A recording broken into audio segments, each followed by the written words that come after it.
Eu quero então conversar com vocês hoje sobre esse tema, koinonia. Quem aqui nunca ouviu falar nesta palavra koinonia?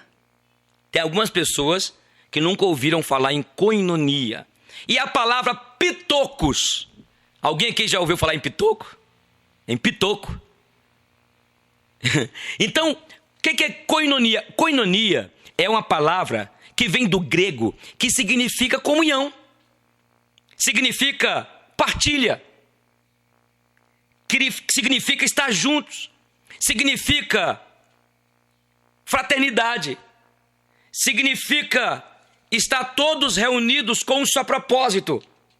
Mas a ideia de koinonia é comunhão. A Bíblia diz aqui em Atos capítulo 2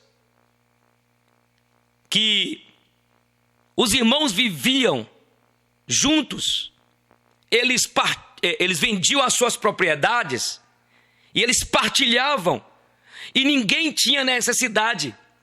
Eles viviam de casa em casa, entendeu? Eles viviam unidos. Este é o significado da palavra koinonia. Deus nos chamou para a koinonia.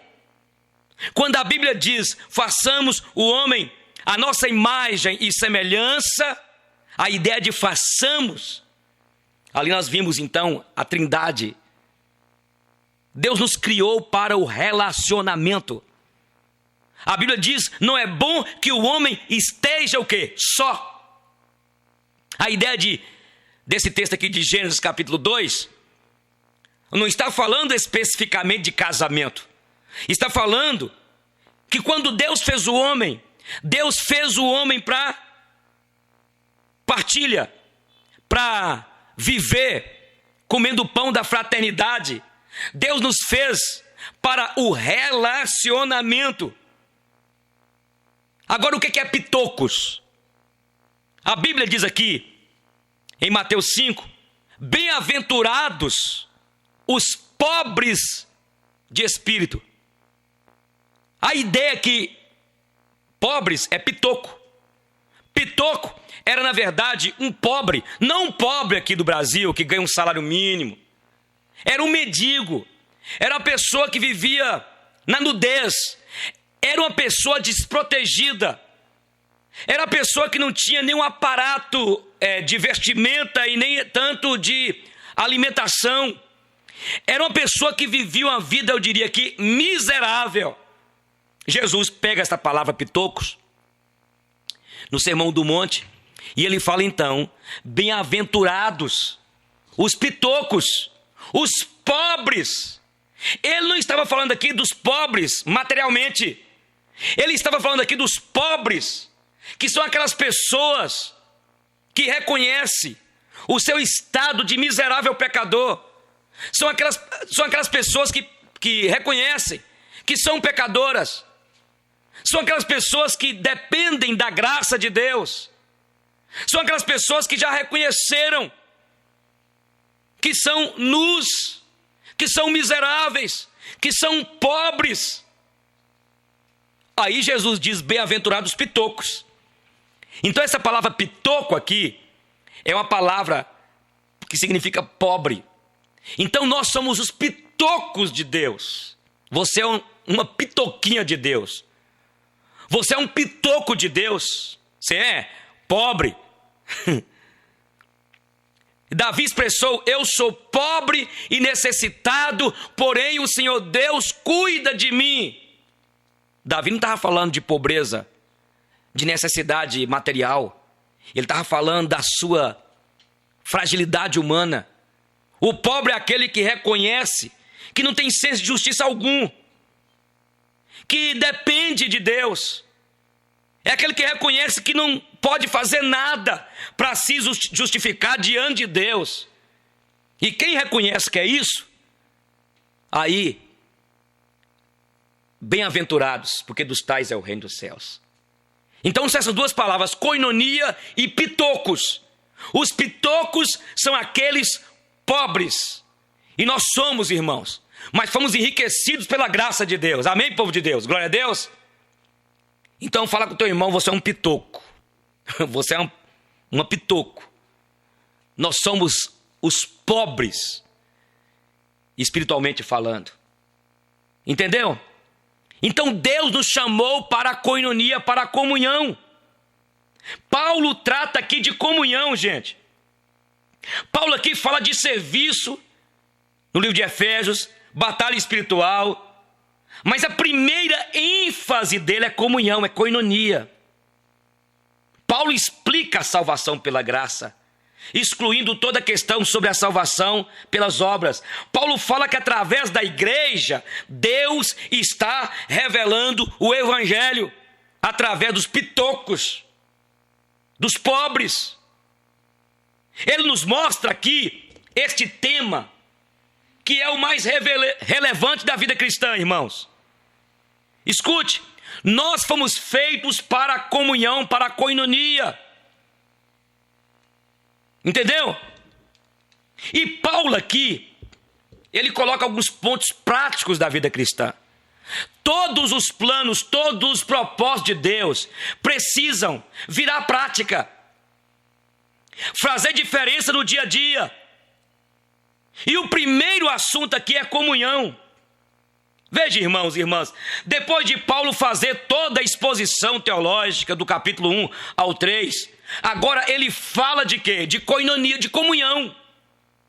Ele mostra que teologia tem que se manifestar na prática, tem de ser conduzida à prática. Não há teologia abstrata, não há teologia filosófica, não existe meramente pensamentos, conceitos. Então tem de ser o quê? Tem de ser na prática. Porque se você diz que é um crente, que é um cristão, um servo de Deus, mas nada mudou no seu comportamento, na sua praxis, algo está errado com a sua teologia. Isto porque a teologia, a bíblica, a profunda, a de Deus, sempre nos leva, povo de Deus, a mudar de vida, mudar de atitude, comportamento, a prática, as obras que Deus elegeu para que andássemos nela desde antes da fundação do mundo, é o que está aqui no texto de Efésios 2, 10. Porque se você diz que é um cristão, um servo de Deus, mas não mudou, não tem a praxia, não adianta. Por outro lado também, a vida, tem pessoas que só vivem a buscar experiência, não é? Muitos fazem isso aí, mas sem fundamento da teologia, e conduz a erros, a equívocos, a abusos e loucuras as mais absurdas. Por isso que nós vimos duas facções hoje, gente. Olha para cá, povo de Deus, duas facções dentro da igreja. Existem aqueles que só se preocupam em estudar muito a palavra de Deus, mas não se preocupam com a prática. Muitos presbiterianos são assim. Conheço doutrina, predestinação, adoção. A doutrina calvinista. Mas o que adianta? Não tem a praxia. Não adianta ter a ortodoxia sem a ortopraxia. Há aqueles que também preocupam só com as experiências, mas não se preocupam com o estudo da Bíblia, das Sagradas Escrituras. Vivem de experiencialismo e, por que não dizer, emocionalismo. Preocupa com a prática, mas não se preocupa com aqui, a Bíblia. E estão equivocados, irmãos. Então Paulo aqui escrevendo aos Efésios, ele coloca alguns aspectos. E aqui ele mostra que precisa também um do outro. A experiência, mas também o estudo. O primeiro ponto prático aqui, após mostrar que Deus escolheu a sua igreja neste mundo, composta pelos pitocos, pelos indivíduos, e nos destinou como pitocos dele, como povo dele, a ser salvo pela graça dele, para pregar o evangelho. E ele quer que o seu povo viva na dimensão da koinonia, da comunhão. Entende? Aqui em João, capítulo 17, aqui mostra a oração sacerdotal de Cristo. É a mais longa que Cristo fez.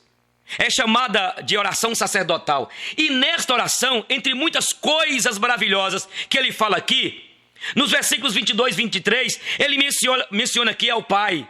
E ele fala com o Pai: eu lhes tenho transmitido a glória que me tens dado, para que sejam um como nós somos. Falando com o Pai, ele cita os seus discípulos dizendo que transmitiu a eles a sua glória, que o Pai tinha dado para Jesus. E aqui diz com o objetivo que eles sejam um. Unidade, irmãos. Entendeu? Para que nós, aqui fala nós, sejamos um. O que ele quer nos dizer? O Pai, o Espírito Santo, o Filho, são um. O mais importante aqui é o versículo 23. Olha o que ele diz aqui. E este é o mais necessário. Olha o que ele diz. Eu neles e ele em mim, e eles em mim, a fim de que sejam aperfeiçoados na unidade, para que o mundo conheça que me enviastes a mim e me amaste. O que acontece aqui? Jesus estabelece, irmãos, que à medida que o povo dele for unido, for um, o mundo vai conhecer que Deus enviou a Jesus Cristo. Glória a Deus, irmãos. Amém? Pensamos, irmãos, que usando os nossos dons, iremos ajudar o reino de Deus a crescer? Vamos sim. Faz parte, iremos ajudar. Né? Pensamos que ao vivermos separados do pecado, santificando a nossa vida irrepreensível, isso vai ajudar, e vai. Mas Jesus diz que o de fato o principal que traria ao mundo a certeza que Cristo veio, era se o seu povo vivesse em koinonia, se nós que somos os pitocos vivêssemos em koinonia. Temos de pregar o evangelho? Temos. É importante pregar o evangelho? Precisamos pregar. Mas precisamos de viver a comunhão. Entende? Comunhão é a primeira marca do povo de Deus, povo de Deus. É a primeira marca que evidencia para o mundo a realidade da pessoa de Jesus. Aqui no capítulo 4, aqui ele demonstra a unidade da fé. Aqui ele fala da importância da koinonia.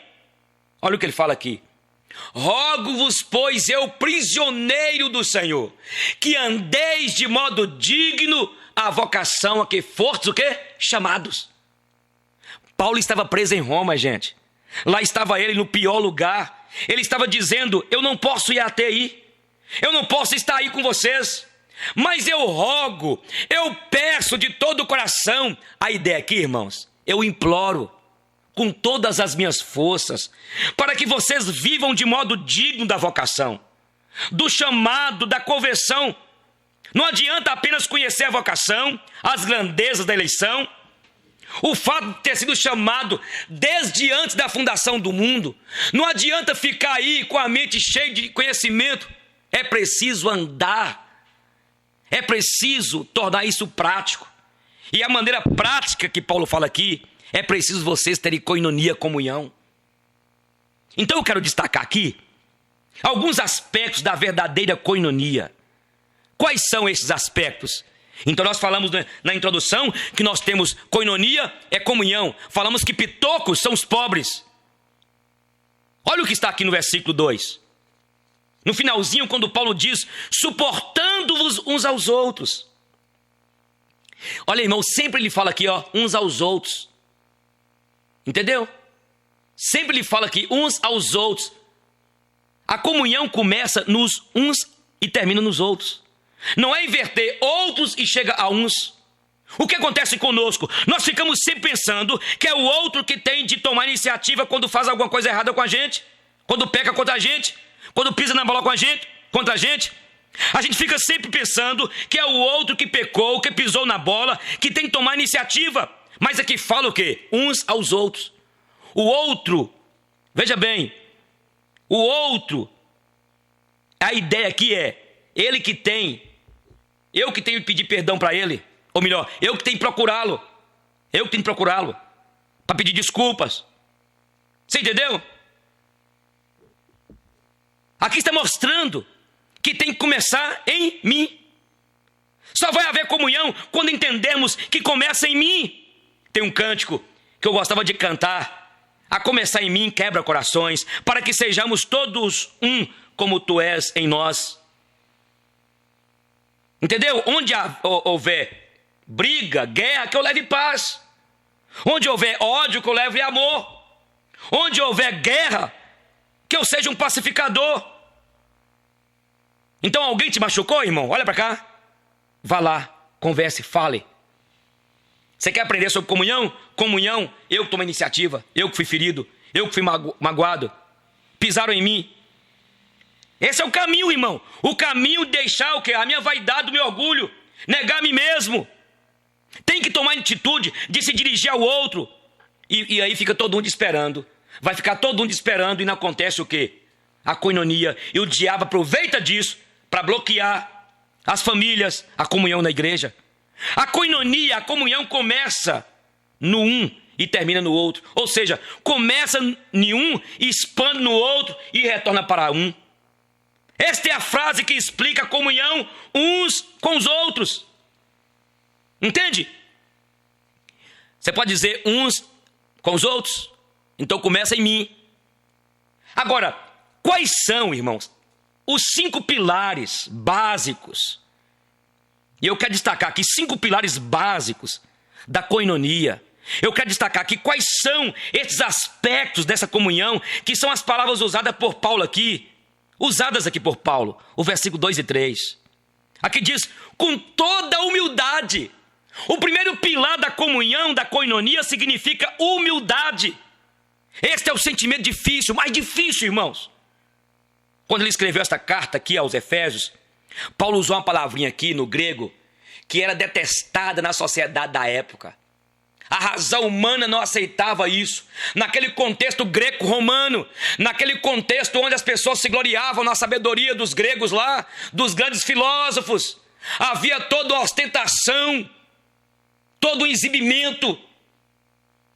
Para o mundo grego-romano, o mundo daqueles dias, eles valorizavam os atletas,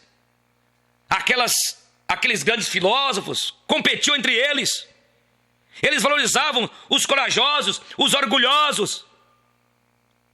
O mundo valoriza isso, mas no reino de Deus, bem-aventurado é o humilde, é o pequeno, é o pitoco. Mas no contexto aqui está falando do escravo. As pessoas que eram humildes eram os baixos. Os humildes eram considerados os escravos. Eles não eram...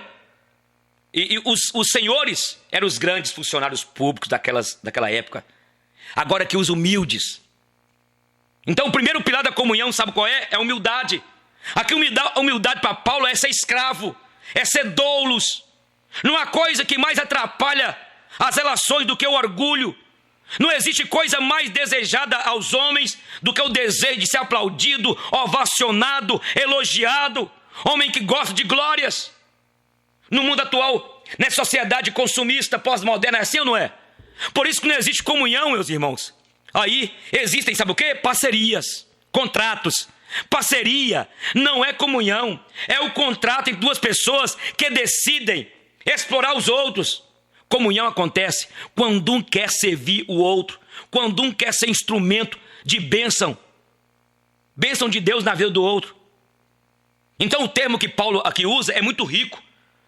É servo, é escravo. É humildade de pensamento, humildade de mente. Porque existe muita falsidade, viu? Falsa humildade, melhor.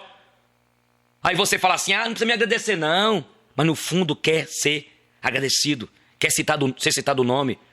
Não é isso? Quando o irmão faz o líder de algum ministério, quer receber aplausos. Esse é o problema nosso, irmãos. Mas aqui para ter comunhão tem de ser o quê? Tem de ser pitocos, tem de ser servo. É preciso aprender, irmão, que tudo é pela graça. Tem gente que se humilha porque não tem jeito. Você entendeu? Agora a humildade que eu estou falando aqui foi feita pelo Espírito Santo em nós. Jesus foi o maior exemplo de humildade. Ele diz, eu sou manso e humilde de coração. Ele diz aqui, ele foi manso e humilde em Mateus, aqui 11, 28. Não é isso? Olha o que diz aqui em Filipenses. Tenha também o mesmo sentimento que houve também em Cristo Jesus, que sendo Deus, não se usurpou ser igual a Deus, a si mesmo se esvaziou, se entregou no amor de cruz. Ele foi humilhado. Ele deixou ser levado. A ideia é não querer glória, não querer reconhecimento, não querer honrarias. Para o bem do povo de Deus, para o bem do seu povo, ele fez isso. Pelo bem da sua igreja, ele se entregou como cordeiro imaculado. Ele se deixou ser levado, isso é humildade. Ele se deixou levar para ser morto. É algo sobrenatural, gente. Quem tem isso é só aquele que tem a graça sobrenatural de Deus, que nos faz ser humildes. Humildade vem de humus. Vem de quê? Vem de barro. É lá de baixo. Quem é humilde é exaltado por Deus. Quem é orgulhoso é humilhado. É isso, irmãos. Coinonia, comunhão. Esse é o primeiro pilar. Ser humilde. Ser o pitoco diante de Deus. Ser servo. Jesus pegou a toalha e cingiu-se e começou a lavar os pés dos discípulos. Quando chegou em Pedro, Pedro não quis deixar. Qual é a mentalidade de Pedro? Era a mentalidade daquela sociedade greco-romana, dos senhores, daqueles que recebiam glórias. Eles pensavam que Jesus estava ali para ser o mestre, para ser servido. Mas Jesus, quando foi lavar os pés dos discípulos e de Pedro, ele diz: não, Senhor, o Senhor quer me lavar meus pés? Tu és Senhor, tu és mestre. Que isso, Senhor Jesus? Não, eu que devo lavar os teus pés. Se tu não me deixares lavar os teus pés, tu não tens parte comigo. Então me dá um banho todo, Senhor, me dá um banho. Pedro não entendeu, igual muitos não têm entendido hoje. Estão vendo as igrejas, meus irmãos, a quantidade de pessoas querem ser pastor, querem ser obreiro, querem entrar na frente da igreja. Entendeu? É um problema sério, irmãos. Tá ligado? O segundo pilar da comunhão, mansidão. Aqui diz, olha, mansidão tem a ver com equilíbrio emocional, tem a ver com temperança. Equilíbrio tem a ver com autocontrole. É um fruto do Espírito aqui, domínio próprio. Não confunda humildade com covardia, viu? Os covardes fogem da batalha porque têm medo. Os mansos, porque não querem brigar. Não que eles são fracos, eles sabem que até poderiam brigar, mas eles sabem, eles têm consciência que essa não é a proposta do reino. Eles se contêm. Mansidão é o forte sob controle. Não é o fraco que foge, e sim o forte em Deus que tem controle. Você tem controle, meu irmão? Vai brigando no trânsito. Você é um pitoco, bênção. Você é um servo. Te controle. Briga com todo mundo. Cuidado, você vai morrer, cara. Você acha que você é forte. Depois criou a arma de fogo. Não tem Sansão não, filho. Hein? Não tem super-homem não. Mansidão é o forte sobre o controle. Jesus disse que era manso. Ele poderia mandar uma legião de anjos para defendê-lo, mas não fez. Sabe por quê? Porque ele era manso. Vieram prender, sabe o que ele falou? Pode fazer, pode prender. Ele podia mandar fogo do céu, mas ele deixou prender seus braços, seus pés. Ele podia esmagar os seus inimigos como mosca, mas ele permitiu que colocasse uma coroa de espinhos na sua cabeça. Ele permitiu que os bofeteasse. Entendeu? Então manso é aquela pessoa que controla seus nervos, controla uma situação de crise com sabedoria. Olha, sempre haverá no corpo de Cristo motivos para revidarmos. Vamos ou não vai? Isso porque conquanto somos pitocos, somos servos, mas vivemos em um mundo, em juízo, e a carne guerreia contra o espírito. Tem momento que eu, como pastor, dá vontade de revidar, de falar algumas coisas, de ser estúpido. Tem horas que eu até caio no erro. Mas eu aprendo com o Senhor que foi manso e humilde de coração. É a compreensão que eu não tenho direito nenhum. É a compreensão que eu não tenho nenhum direito de reivindicar, exigir nada daquela pessoa que pisou em mim. Nós não podemos ficar atacando uns aos outros, irmãos. Alguém disse que comunhão de crente é igual porco espinho. É um ferido do outro. Misericórdia. Sem perceber, irmãos, fazemos tanta coisa errada, é ou não é? É ou não é? O próximo termo aqui é longanimidade, que significa mansidão a longo prazo. Longanimidade, a mansidão a longo prazo. As pessoas dizem, olha, antes de agir, conta até 10. Mas na perspectiva da longanimidade, morda a língua, conta até 1000, até 10.000, até 100.000, até 1 milhão, até 1 bilhão. Longanimidade significa ser humilde, manso para sempre. Jesus disse que o perdão seria 70 vezes 7. Quando Pedro perguntou: quantas vezes devo perdoar meu irmão? Até 7 vezes? Só que isso não é uma linguagem matemática, gente. Não é uma conta 490 vezes. Não é isso. A ideia aqui, já que 7 fala de perfeição, é um número ilimitado. Não há limites. A ideia é não ter fim. Qual o limite do teu perdão? Não há. Já pensou se Deus nos perdoar só 490 vezes? Se não há limites para Deus, assim também não há limites para nós perdoarmos. Então seja longânimo. Seja um manso, longo, aguente. O quarto pilar aqui da comunhão, da koinonia. Nós falamos na introdução que koinonia significa comunhão, significa partilha, significa ser um, significa estar juntos. E falamos de pitocos. Pitocos, bem-aventurados pobres. Os pitocos são os pobres. Agora o quarto pilar aqui. Olha o que diz: suportai-vos uns aos outros. De vez em quando ouvimos alguém dizer suportar é carregar uns aos outros. Mas a ideia aqui é que suportar é aguentar mesmo as injúrias. É aguentar as bufetadas, com luva ou sem luva. Suportar o seu mau gênio, ou o mau gênio do seu irmão. Entende? E como é difícil, de vez em quando, fala assim: pô, mas aquele cara é chato, aquele cara é insuportável. Mas pelo amor a Cristo, você vai suportar aquele irmão. Suportar seu marido, homem difícil. Algum tempo eu fui chamado para ir numa casa, e chegando lá naquela casa, naquele casal que estavam querendo separar, a mulher começou a falar: ah, pastor Eugênio, ele não dá atenção para mim. Ah, pastor Eugênio, ele nunca diz que me ama. Ah, pastor Eugênio, ele não é delicado. Ah, pastor Eugênio, ele nunca lembra da data do meu aniversário. Ah, pastor Eugênio, ele não dá dinheiro nem para poder eu ir lá arrumar o cabelo. E começou a reclamar. Aí ele, com cabeça baixa, falou assim: pastor Eugênio, tudo que ela está falando é verdade. E ele chorando disse: olha, pastor, o meu pai foi um homem ruim para minha mãe, um homem grosseiro, um homem que era promíscuo. E pastor, eu fui criado um lar desse jeito, seco. Tudo isso que ela falou está certo. Mas eu não consigo fazer isso, pastor. Eu não consigo fazer isso, eu estou tão limitado. Sabe o que ela falou? Ah, se você não consegue então, meu filho, não consegue então, vou arrumar outro. Você viu que mulher estúpida, que para mim não é crente? Você viu que mulher bruta, parecendo o mosquito da dengue, chikungunya? Não é? Adoece qualquer um, separaram. Então, minha irmã, eu não estou dizendo que você que apanha, que seu marido te agride, que você tem, a lei Maria da Penha está aí.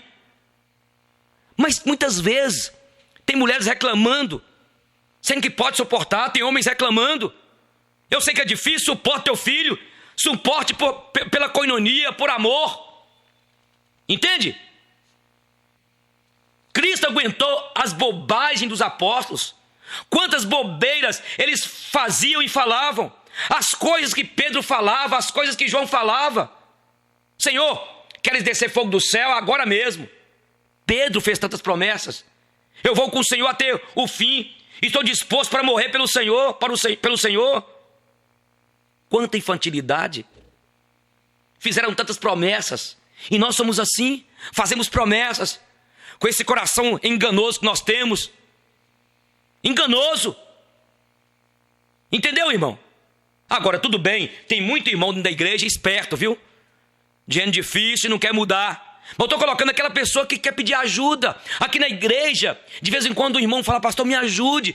Pastor, faça aí então uma oficina aí, um seminário dos casais. Eu quero mudar, eu não quero perder minha esposa, eu não quero perder meu marido. Isso é pitocos. Quem está na comunhão de Cristo quer viver o quê? Quer viver em comunhão com os irmãos. Outro pilar, ele diz aqui: o amor. O objetivo é estar alicerçado no amor. O amor é o telhado. Na humildade, mansidão. Não existe mansidão, humildade, longanimidade se não houver o quê? Amor. Tudo vem do amor, gente. Tudo vem do amor. Por isso que o apóstolo Paulo escreve para a igreja de Coríntios. Aquela igreja que estava competindo os dons espirituais. Eu sou de Paulo, eu sou de Apolo, eu sou de Cefas. Você fala em línguas, eu profetizo. Aquela disputa. Aí Paulo fala, eu passo a mostrar-vos um caminho sobre modo excelente. Se você falar a língua dos homens, dos anjos, não tiver amor, nada adianta. Se você tem fé ao ponto de transportar montes, não adianta nada se não tiver amor. O amor tudo sofre, tudo espera, tudo suporta. O amor crê. Não se ufana, não se ensoberbece. Não se alegra com a injustiça, mas regozija-se com a verdade. Entende? Então aqui é uma explanação simples, direta. Entendeu? É uma explanação simples, direta. Ele faz essa explanação mostrando sobre o amor. Depois Paulo dá uma ordem. Uma coisa é você estabelecer comunhão. A outra é permanecer. Olha, muitas vezes um relacionamento começa bem e depois acaba. É ou não é? Por isso ele diz, esforçando diligentemente para preservar a unidade do Espírito no vínculo da paz. Ele usa aqui umas palavrinhas difíceis, são palavras profundas. Olha o que ele diz, esforçando-vos diligentemente. O apóstolo Paulo percebe que manter comunhão não é coisa fácil. Não é algo automático. É preciso o quê? Esforçar. Fazer de tudo o que for possível para preservar a unidade do Espírito no vínculo da paz. Fazer tudo o que for possível para não quebrar a comunhão com meu irmão. Porque quando eu fui enxertado na videira, no corpo de Cristo, eu me tornei um membro deste corpo e nunca vou deixar de ser. Ele não vai me deixar fora, Ele não vai me cuspir. Não podemos ficar isolados da comunhão.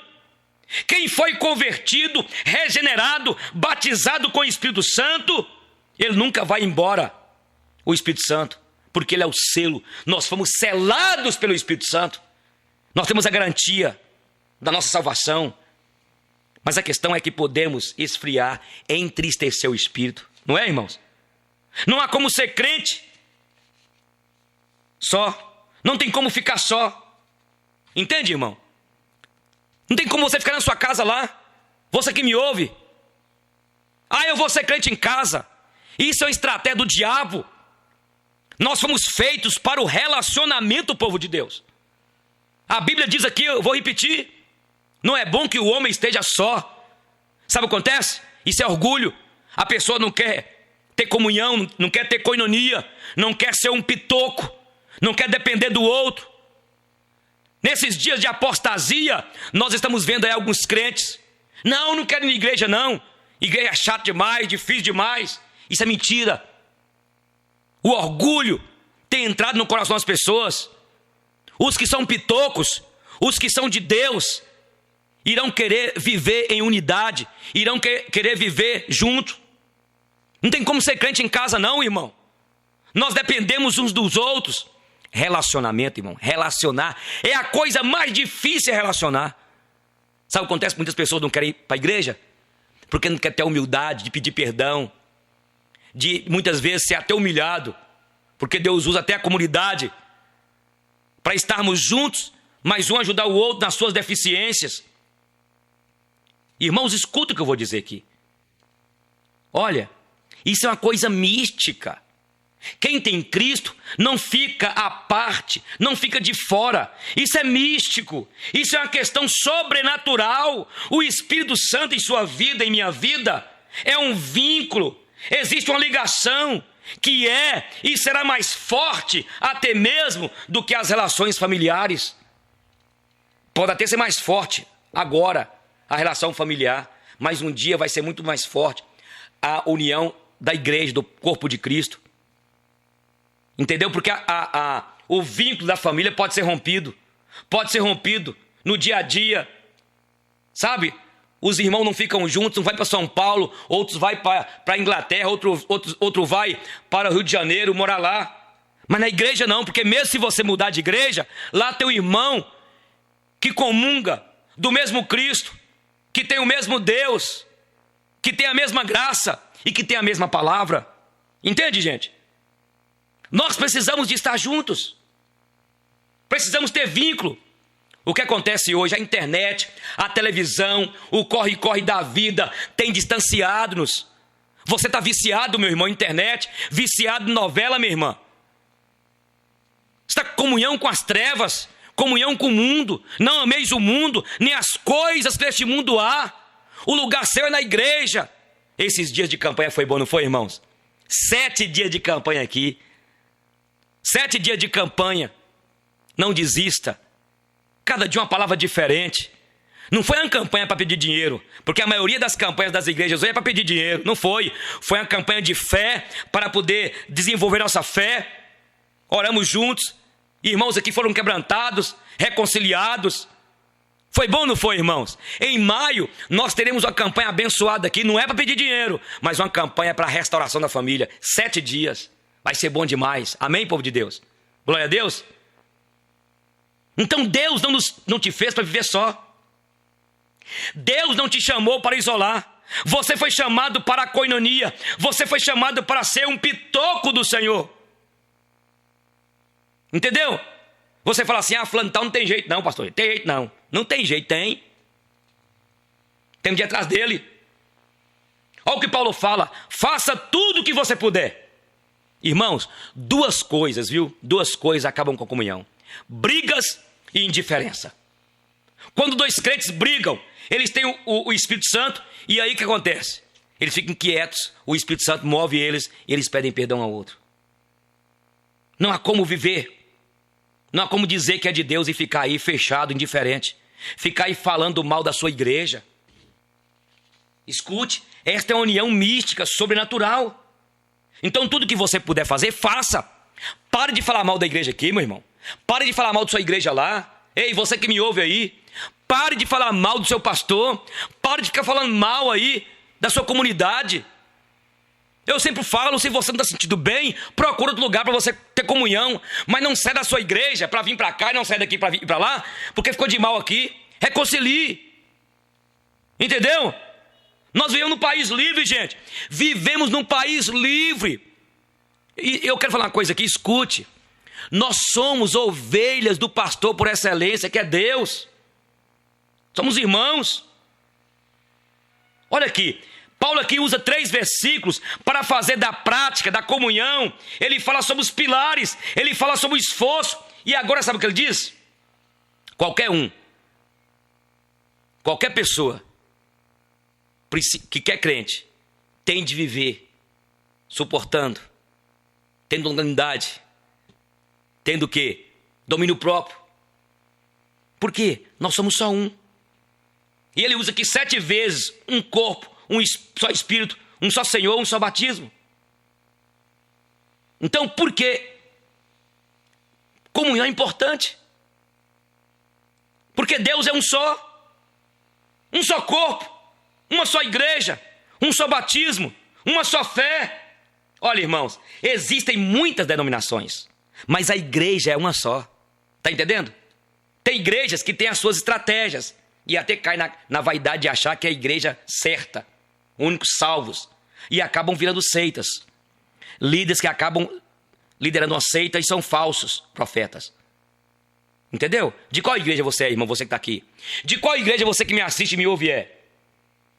Então precisamos manter o vínculo da paz com irmãos de outras denominações que têm a mesma fé, a mesma palavra, que tem a Bíblia como regra de fé e prática. Nós não fomos chamados para manter comunhão com seitas, aquelas que não têm a Bíblia como regra de fé e prática, aquelas denominações que não creem na Trindade. Não pode. Nós não podemos ter comunhão com igrejas que diminuem a Trindade, não valorizam a pessoa do Espírito Santo, que não valorizam o Cristo morto, crucificado e ressuscitado, ressuscitou ao 3º dia. Tem igreja aí, sabe, que reivindicam, que determinam direitos e que estão fora da comunhão. Entende? Precisamos de igrejas que honram a mensagem do Deus triuno. Aí são irmãs. E temos que nos esforçarmos para respeitar os irmãos batistas, os irmãos da Assembleia, os irmãos da Congregacional, os irmãos da Metodista. Não é assim? irmãos que expressam a mesma fé que nós expressamos. Somos um só corpo que é habitado por um espírito. A igreja é um corpo composto por vários membros. Uma só esperança da vocação. Entende, irmãos? Como iria ficar brigando aí com os irmãos, sendo que iremos morar para sempre nos céus, nova terra? Agora, eu quero terminar e conversar com você aqui, meu irmão, você que está aqui nessa noite, você que me ouve. Aprenda isso, creia também pensar. E você que está aqui, meu irmão, não fique defendendo placa de igreja presbiteriana. Defende tanto a igreja presbiteriana, mas não defende a comunhão. Fica aí brigando pela igreja. Está parecendo o povo da igreja católica, apostólica romana, o papado. Defenda a igreja batista, nossa igreja é batista, nós batizamos. Por favor, irmão. As igrejas são essas agências do reino aí, que se esforçam para poder o quê? Para poder pregar a palavra. E como eu lhes disse, aquelas igrejas que crê na Trindade, que tem a Bíblia como regra de fé e prática, que crê que o Espírito Santo é o único, que convence o homem do pecado, da justiça e do juízo, que diz que Jesus é o único mediador, Então nós vemos as igrejas que são igrejas, denominações, que não são seitas. As seitas são aquelas que se intitulam como salvadoras, aqueles líderes que falam que a sua igreja é a única certa. São aquelas igrejas que dizem que o batismo delas é o único certo que salva. Batismo não salva ninguém. Quem nos salva, nós somos salvos pela fé, pela graça, mediante a fé. Quem nos justificou perante Deus foi Jesus. Morreu na cruz por nós. Outra coisa, gente, outra coisa que eu não aguento, eu quero falar aqui para a gente terminar. Porque meu irmão, olha, o dia que você não se sentir bem aqui, olha bem, o dia que você não se sentir bem aqui, e quiser que a gente ore para você ir para outra igreja, a gente pode orar. Ah, pastor Eugênio, eu quero sua bênção. Irmão, você já é abençoado. O que está acontecendo com alguns pastores, aqui em Montes Claros, no Brasil todo? Escute, olha para cá, creia também pensar, para de ser inocente, para de ser levado por heresia, para de ser conduzido por líderes que querem manipular você, que é pitoco de Deus, que é servo de Deus. Tem pastor que fala assim, não, se você não ficar aqui, sair daqui, eu não vou te abençoar. E quem está pedindo você para abençoar? Eu falei esses dias com o irmão, eu tenho falado isso, falei essa semana com outra irmã. Ó, pastor Eugênio, o pastor lá disse, não vai me abençoar para vir para cá não. Mas você já é abençoada? Meus irmãos, olha para cá, vocês não são minhas ovelhas, vocês são ovelhas do bispo das nossas almas, do pastor dos pastores, que é Jesus. As minhas ovelhas ouvem a minha voz. Vocês são abençoados de Deus. Escuta, eu vou explicar melhor aqui. Quando alguém vem aqui, pastor, me abençoa, porque eu vou para outra igreja e tal. Eu sei o que a pessoa está falando. Ela quer me dar uma atenção, isso é bom. É ou não é? Isso é ético. Ué, a pessoa congrega aqui 10 anos, 5 anos, e nem fala comigo, não é bom não ficar sem falar isso não. Mas se não fizer isso, e se eu não quiser abençoar, a pessoa não precisa ficar aí cativa ao pastor Eugênio.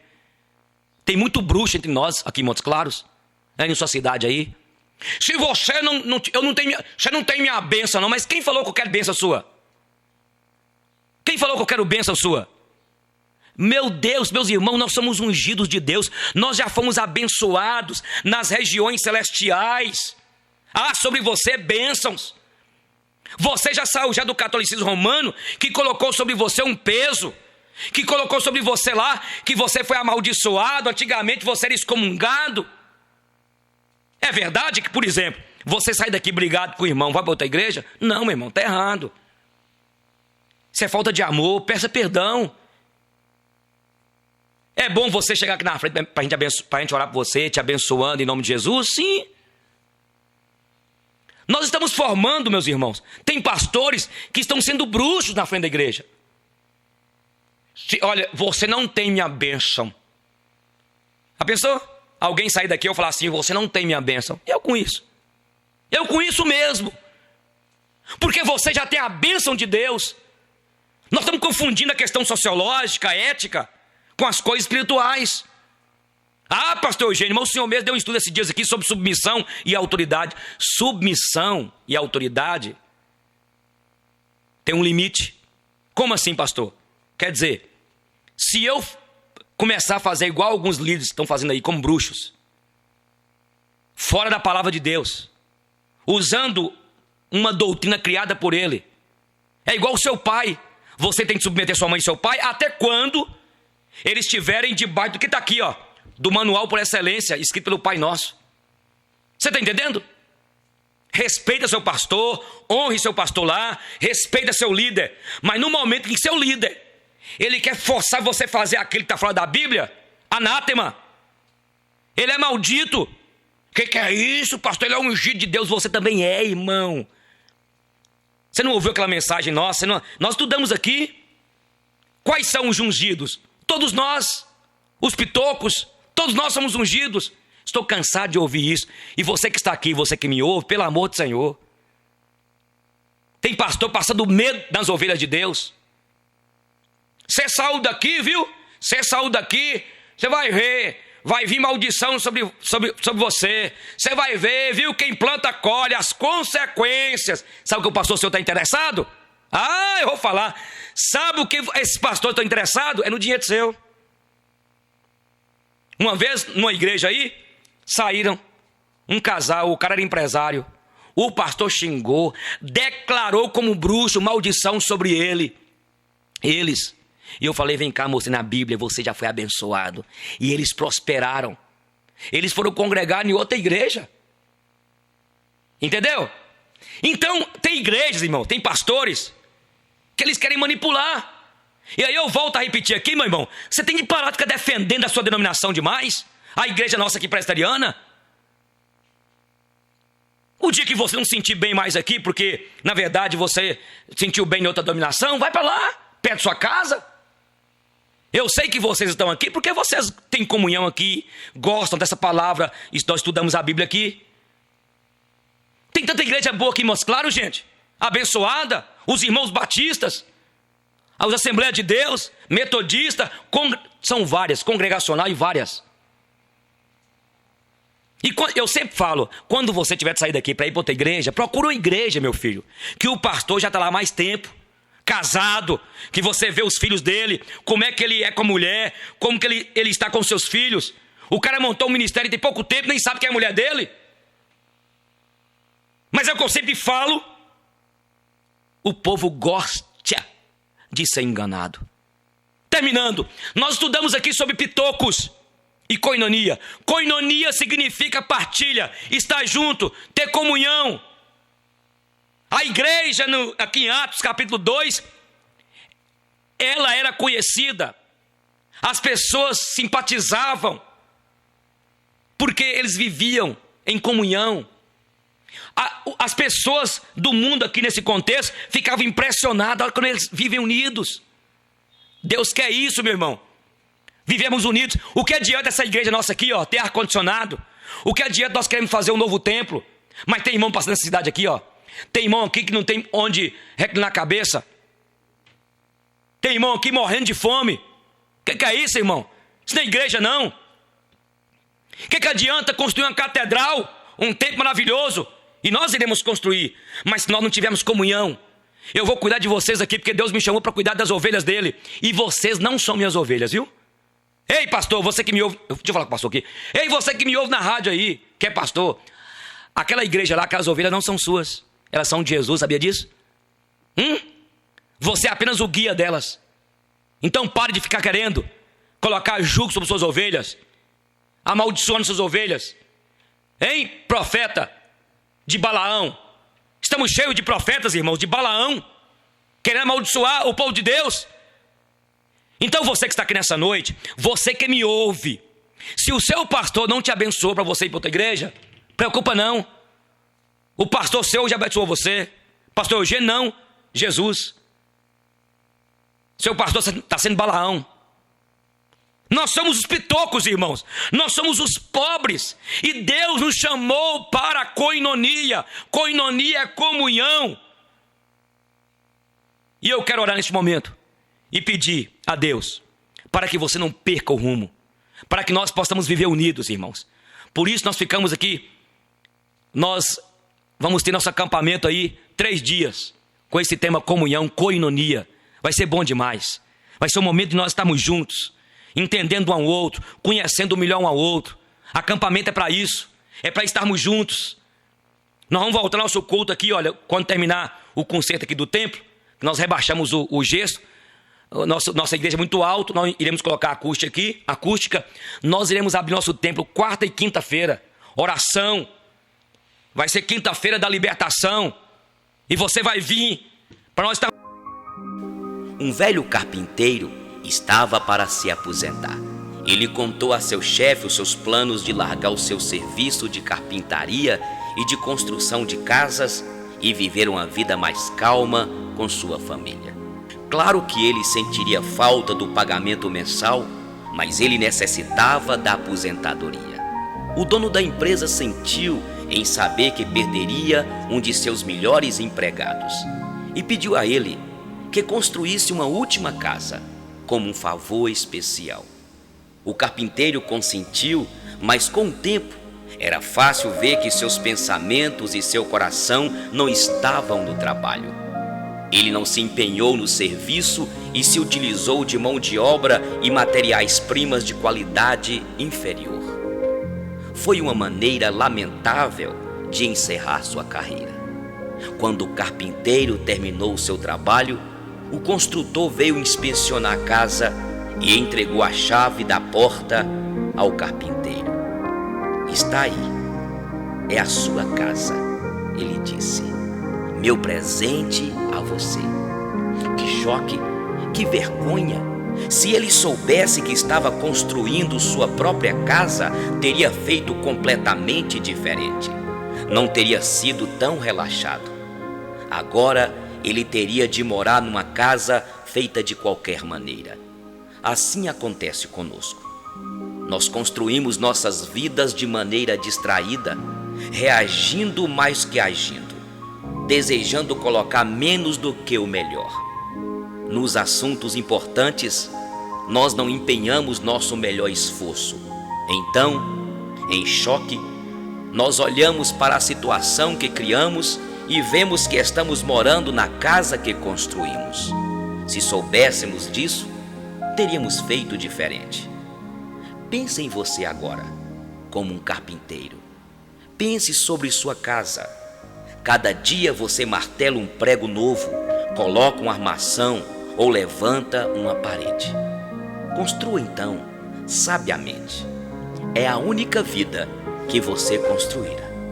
Mesmo que você tenha somente mais um dia de vida, este dia merece ser vivido graciosamente e com dignidade. A vida é um projeto e faça você mesmo. Quem poderia dizer isso mais claramente? Sua vida de hoje é o resultado de suas atitudes e escolhas feitas no passado. Sua vida de amanhã será o resultado de suas atitudes e escolhas que fizer hoje. A Bíblia diz aqui em Gálatas capítulo 6, versículo 7. Tudo que o homem semear, assim também colherá. O que você está semeando? O que você está plantando nesta terra, neste mundo? O que será do seu amanhã? Um sábio mestre e seu discípulo andavam pelo interior do país há muitos dias e procuravam um lugar para descansar durante a noite. Avistaram então um casebre no alto de uma colina e resolveram pedir abrigo aquela noite. Ao chegarem ao casebre, foram recebidos pelo dono, um senhor maltrapilho e cansado. Ele os convidou a entrar e apresentou sua esposa e seus 3 filhos. Durante o jantar, o discípulo percebeu que a comida era escassa, até mesmo para somente os 4 membros da família, e sentiu penalizado com a situação. Olhando para aqueles rostos cansados e subnutridos, perguntou ao dono como eles se sustentavam. O Senhor respondeu: está vendo aquela vaca lá fora? Dela tiramos o leite que consumimos e fazemos queijo. O pouco de leite que sobra, trocamos por outras mercadorias na cidade. Ela é nossa fonte de renda e de vida. Conseguimos viver com o que temos, o que ela nos oferece. O discípulo olhou para o mestre que jantava de cabeça baixa e terminou de jantar em silêncio. Pela manhã, o mestre e seu discípulo levantaram antes que a família acordasse e preparavam-se para ir daquele lugar. Mestre, como podemos ajudar essa pobre família a sair dessa situação de miséria? O mestre então falou: queres mesmo ajudar essa família? Pegue a vaca deles e empurre-a precipício abaixo. O discípulo espantado falou: mas a vaca é a única fonte de renda da família. Se a matarmos, eles ficarão mais miseráveis e morrerão de fome. O mestre calmamente repetiu a ordem: pegue a vaca e empurre-a para o precipício. O discípulo indignado seguiu as ordens do mestre e jogou a vaca precipício abaixo e a matou. Alguns anos mais tarde, o discípulo ainda sentia remorso pelo que havia feito e decidiu abandonar seu mestre e visitar aquela família. Voltando à região, avistou de longe a colina onde ficava o casebre e olhou espantado para uma bela casa que havia em seu lugar. De certo, após a morte da vaca, ficaram tão pobres e desesperados que tiveram que vender a propriedade para alguém mais rico, pensou o discípulo. Aproximou da casa e, entrando pelo portão, viu um criado e lhe perguntou: você sabe para onde foi a família que vivia no casebre que havia aqui? Sim, claro, eles ainda moram aqui. Estão ali nos jardins, disse o criado, apontando para a frente da casa. O discípulo caminhou na direção da casa e pôde ver um senhor altivo, brincando com 3 jovens bonitos e uma linda mulher. A família que estava ali não lembrava em nada os miseráveis que conhecera tempo atrás. Quando o Senhor avistou o discípulo, reconheceu de imediato e o convidou para entrar em sua casa. O discípulo quis saber como tudo havia mudado desde a última vez que os viu. O Senhor então falou: depois daquela noite que vocês estiveram aqui, nossa vaquinha caiu no precipício e morreu.